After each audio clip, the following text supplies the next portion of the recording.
Hey guys, welcome to my channel. Today we will be preparing or we will be making kamyas, pickled kamyas, freshly picked at the backyard. All you need to do is get a freshly picked kamyas, bawang or garlic, at least 5 cloves of garlic, a dash of pepper, black pepper,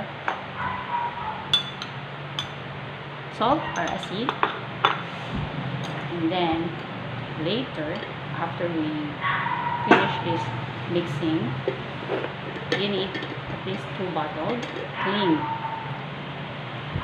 sanitize, clean bottle, at least 2.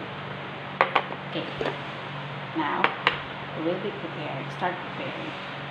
Okay, we will slice this cloves of garlic. Okay, slicing. Before I start this video, I already cleaned the kamyas, wash and clean and drain para walang mandikit ng dumi sa tubig. Okay, kamyas in our language, in Kapampangan, actually it is like pickled mango, preparing a pickled mango. Okay, way back, sabi ng lola ko and my mom, in all days, mahilig sila mag-preserve ng mga food. So, especially during war. So, sa kapbahay kasi sa barrio, maraming mga tanim na mga puno. Gaya ng mga kamyas. Actually, sa bahay. Kamyas is an alternative. Gamit siyang alternative sa sampalok. Kamyas is very useful. Magpunta na siya sa sinigang, especially sa mga fish dishes or sa hipon or this.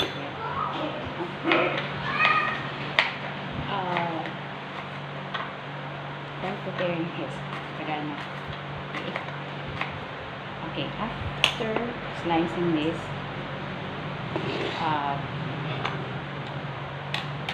bawang or garlic, start preparing the wash.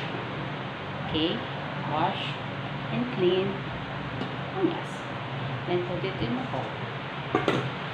Set aside, put it in the bowl. Okay, hindi ko na siya slice, nilagay ko na as it is, as a whole, para hindi siya pag pinuha mo siya, hindi ka may hirapan. Pagkukunin mo siya sa bahay. So, okay, iwan mo yung tubig. So, hindi siya pwede malagyan ng tubig. Kailangan tingin and dry. Okay. Kamyas, sabi nila, nung maliit ako, ginagawa ko ito. Is para siyang bayabas. So, sa bako na ng lolo ko, may mga tayo ng kamyas. And then, kumukuha kami. Parang kumain ka lang ng sampalok or ng bayabas. Then, kuha ang asin. Parang namin siyang snacks na hindi pa lang uso mga pagkando din yung foods. Okay. I already put this in the pan, and then at least 2 tablespoons of salt or 2 to 3 tablespoons of salt. Then put it here. Mga kamyas. Okay.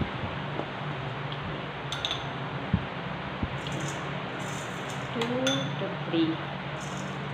Alam mo yung asin. is good as preserving mga commitment niya or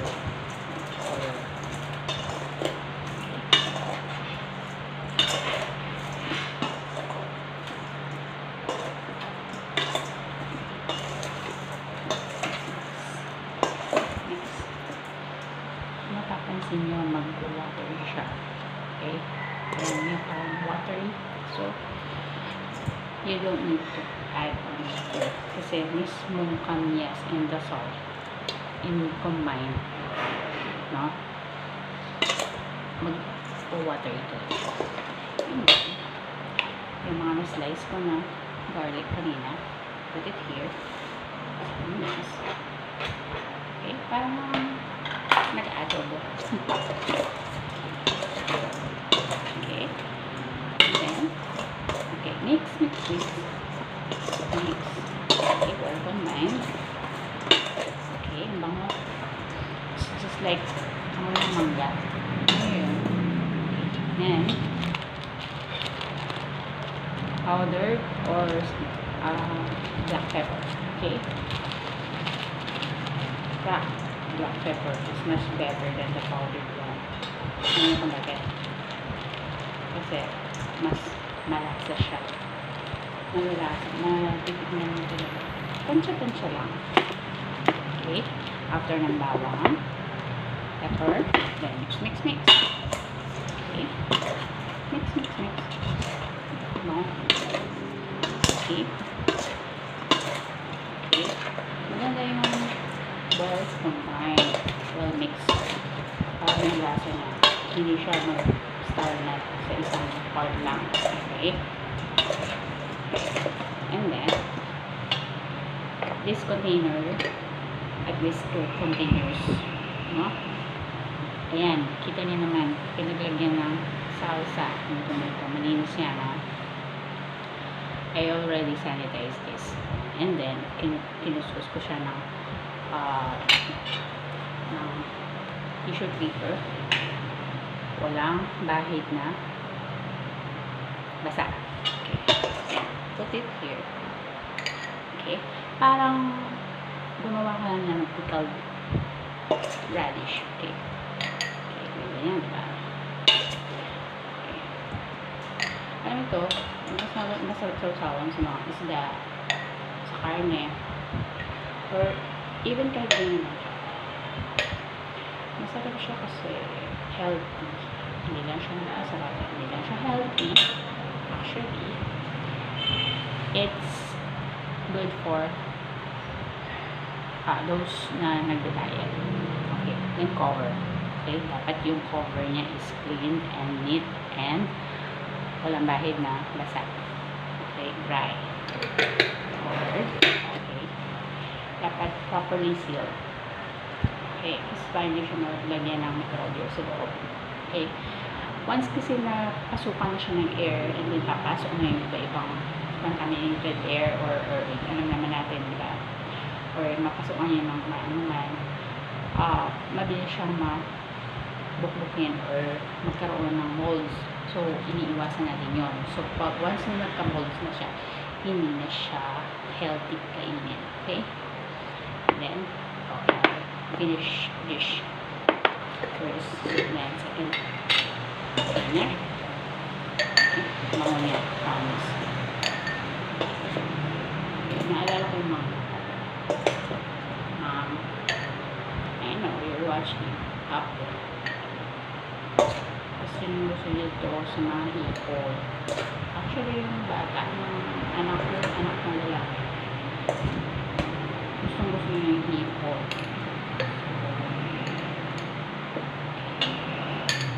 Okay, hindi siya na po. Color. Type yung pagkaka-cover. Okay, I'm done with this 2, pero meron pa siyang mga isa siguro. So, kuha pa akong container.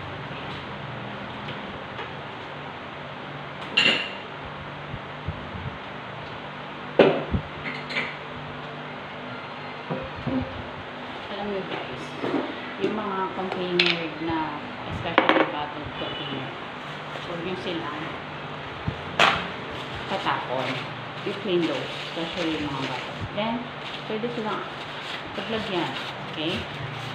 Okay. This was already clean, but I need to make sure na wala siyang alikabok or any kind of dust or basa sa loob. Okay. Kita nyo, linis na siya, wala na siyang basa, it's already clean, and dry. Okay? Pasok natin sa loob. Actually, pinaglagyan ko ng kailan. Kanina, pinaglagyan ng salsa. Okay? Kaya, hindi na siguro magmamatamis to. Hopefully, matamis siya kasi mas masarap yung matamis na may konting asim. Okay. Okay. Ano? Okay. Done. And cover. Tightly. Okay. Okay. I'm done with my pickled kamyas. Actually, this is my first vlog. I hope you like preparing my I hope you are watching those na merong mga kamyas, mga sa backyard nila. No need to throw away those hindi nyo kailangan itapon.